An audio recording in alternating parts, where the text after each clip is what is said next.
하겠습니다. 홍석준 의원님, 민영배 의원 복당을 예상 혹시 하셨습니까? 당연히 예상했습니다. 아, 어떻게 예상하셨어요? 1년 지나서요? 예, 민영배 의원의 탈당은 사실 민영배 의원 개인 생각이 아니라 검수완박법을 통과시키기 위해서 위장 탈당, 꼼수 탈당이었다는 것이 뭐 당시에도 이미 뭐 다 알려진 것이고 네. 이번 복당은 민주당 스스로 우리 민영배 의원의 탈당이 위장 탈당이었고 꼼수 탈당이었던 것을 스스로 인정한 것이고 결국은 예. 박홍근 대표 같은 경우는 이제 본인 작전에 의해서 탈당시켜줬으니까 이제 복당까지 해야 된다. 뭐 이런 것을 본인 원내대표 이제 재임 중에 네. 뭐 하는 어떤 당연한 어떤 수순이라고 봅니다. 예. 오늘 국민의힘 논평을 보니까요. 뻔뻔한 민낯을 여실히 드러냈다고 하면서 먼저 사과부터 해야 된다 이런 입장을 냈더라고요. 민영배 의원의 그 탈당은 사실은 의회 민주주의를 굉장히 그 위협하고 형해화시키는 우리나라 어떤 국회 역사상 굉장히 좀 부끄러운 일입니다.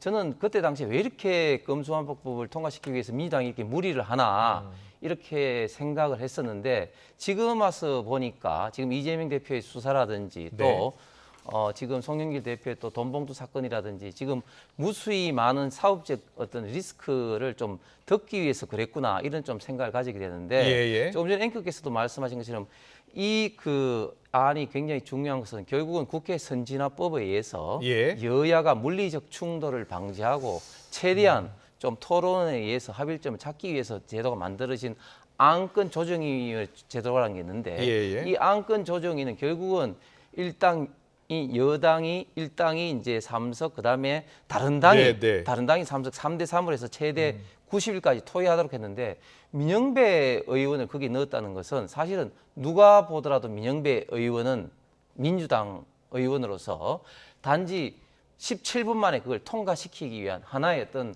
수단이었다. 그때 당시도 그렇게 생각했습니다. 결과적으로 보니까 스스로 민주당이 그것을 좀 인정한 것 같습니다. 그러면 민주당이 어떤 결정을 내렸어야 된다고 보세요? 민영배 의원이 자발적 그리고 어떤 정치적인 어떤 의견을 달리해서 탈당을 하면은 복당을 시키지 말아야 되는 것이죠. 그리고 복당을 본인이 민영배 의원이 스스로 신청한 것도 아니고 민주당에서 복당 결정을 한 것은 다음 공천 시에 어떤 감점 어떤 그런 것을 방지하기 위한 그런 잠시만요. 확인해야 되는데 홍석준 의원님은 그 민주당의 지금 그 의원들이 지금 차례로 이제 복당을 하고 있잖아요. 어떤 이유 때문에 지금 복당을 하고 있다고 보세요? 결국은 이제 민주당이 복당하는 것은 뭐 그동안 어떤 문제가 터졌을 때 일단 꼬리를 뭐 자르기 위해서 일단 잘라서 이제 탈당을 해서 결국은 이제 어떤 그런 어떤 이슈가 좀 대중으로부터 좀 멀어지게 될 때는 또 복당을 자꾸 시키는 것이 지금 계속해서 이제 반복이 되고 있죠. 그래서 지금 송영길 대표 같은 경우는 지금 뭐 현역 의원이 아닙니다만 탈당 선언을 했는데 송영길 뭐 대표도 언제 뭐 복당할지는 모르겠습니다. 다시 제가 말씀드리지만 이것은 민주당의 어떻게 보면은 이제 작전이었고 민영배 의원하고는 전혀 관계없는 것이 만약에 정당을 현역 의원이 본인의 어떤 가치관이나 이념하고 달라서 탈당을 하게 되면은 당연히 본인이 복당 신청을 하게 됩니다. 그런데 그렇지 않았다는 것은 민주당 자체의 어떤 판단, 작전이었다 이렇게 드러난 겁니다. 워싱턴 포스트 인터뷰 해명 과정. 자, 주어를 생략했다라고 주장했었던 유상범 수석 대변인 어제 미흡했다라고 인정을 하더라고요. 당내에서는 이 해명 과정을 어떻게 보고 있어요? 유상범 대변인도 이야기를 했지만 대통령의 워싱턴 포스트 그 발언에 있던 주어 문제에 대해서 대통령실과 또 대변인이 또 긴밀하게 좀 해서 정확하게 좀 세심하게 판단을 하지 못했던 것은 분명히 좀 잘못됐고 거기에 대해서는 뭐 유상범 의원도 분명히 이제 이야기를 한 사항입니다. 그런데 저는 이 자리에서 진짜 그 민주당에 지금 부탁을 드리고 싶은 게 정치에서 유명한 어떤 그 격언이 있습니다. Politics stop at water age에서 정치는 해안선에서 멈춘다. 즉 정쟁도 외교, 국익을 위해서는 멈춘다는 그런 뜻인데 사실은 민주당은 지금 압도적인 일당임에도 불구하고 사사건건 지금 대통령 순방할 때마다 대통령에 대한 어떤 일부분을 잘라서 침소봉대를 한다든지 가짜 뉴스를 만든다든지 이런 것을 하는데 사실은 이번 사항도 전체적인 맥락은 유럽의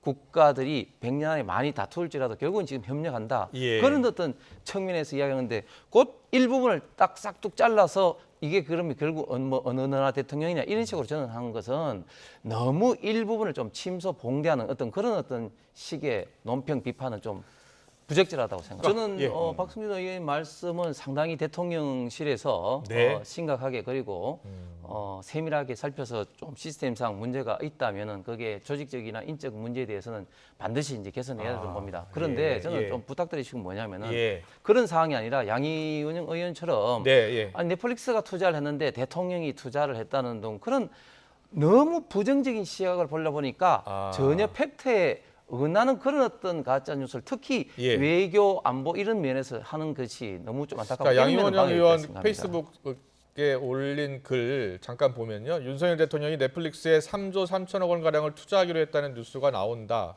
투자를 끌어와야 할 때 생각 없이 퍼주게 할까봐 불안하다라는 내용의 글이 올라왔었고 바로 이제 논란이 일자 삭제를 했어요. 삭제를 해서 거꾸로 오해했는데 다시 확인했다. 그리고 이미 결정된 투자권으로 사진 찍으러 가신 것 아닌가요? 라고 다시 글을 올렸습니다. 자, 박선영 의원님, 이게 윤 대통령이 넷플릭스에 투자하기로 했다는 뉴스를 뭐 제대로 확인을 안 한 것 같죠? 양 의원이 단순 실수죠. 예, 예. 단순 실수고 뭐 또 실수에 대해서 인정한 거 아니겠습니까? 그러면 인정했으니까 넘어가는 거죠. 이거에 대해서는. 예. 제가 볼 때 양 의원이 네. 또 얼마나 질타를 많이 받았겠습니까? 저 실수한 이후에. 예, 예. 그 다음에 올린 글은 어떻게 보세요? 이미 결정된 투자권으로 사진 찍으러 가신 것 아닌가요? 이렇게. 어쨌든 뭐 네. 상당히 실수를 한 거죠. 실수해서 고놈을 치렀을 겁니다. 예. 아니, 제가 저 문제에 대해서 잠깐 말씀드리면 예. 박 의원께서는 실수를 인정했다 전혀 실수를 인정하지 않은 게 예. 바로 뒷부분에 이미 투자하기로 한 것에 대해서 뭐 사진 찍으러 갔느냐 네. 오히려 이제 본인의 실수를 더 덮기 위해서 지금 공격을 하는 건데 제가 확인을 해봤습니다. 테드 서렌도스 넷플릭스 회장이 CEO 요? 예. CEO가 어떤 이야기를 했냐면은 지금 4년간 3조 3천억을 투자하기로 한 것은 2016년도부터 네. 2022년 사이 투자에 비해서 2배 이상 투자하는 네, 거다. 네. 그래서 이제 연도를 이제 4년, 6년에 비교해 보면 1년당 이제 앞으로 기존보다는 3배 이상 더 투자를 한다는 겁니다. 그러니까 네. 완전히 지금하고는 다른데 기존에 투자한 건 똑같이기 때문에 예. 사진 찍어가는 이렇게 비판한 건데 이것도 팩트에 어긋나는 말이에요. 알겠습니다.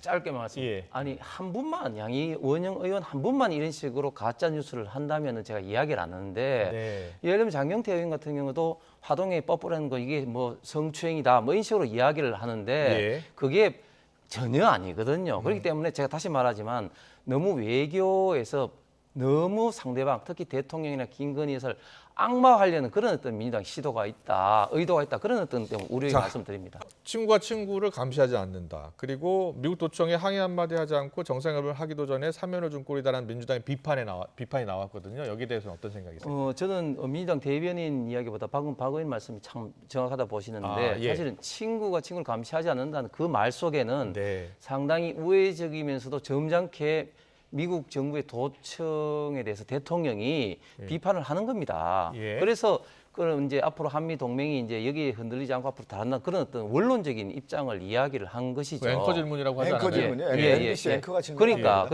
그래서 네. 사실은 이거를 사면을 준 꼴이다 이렇게 비판하는 것은 맞지 않고 예. 대통령이 이걸 앞에서 앵커가 그렇게 그 이야기를 하는 것에 대해서 네. 강하게 비판을 어떻게 하겠습니까? 실무진 차원에서 비판할 줄은 모르겠습니다. 국민의힘은 쌍특검법 그리고 노랑봉투법 다 반대하는 겁니까?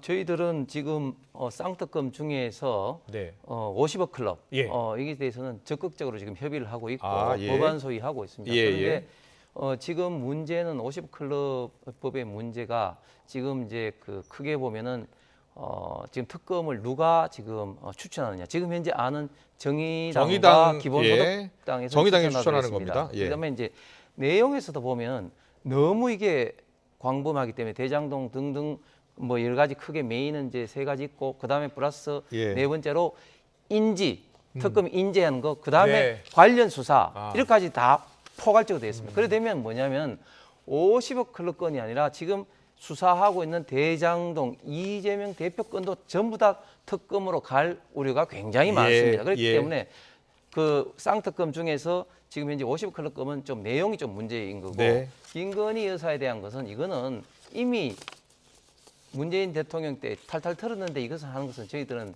완전히 정치적인 공격이라고 생각합니다. 네, 알겠습니다.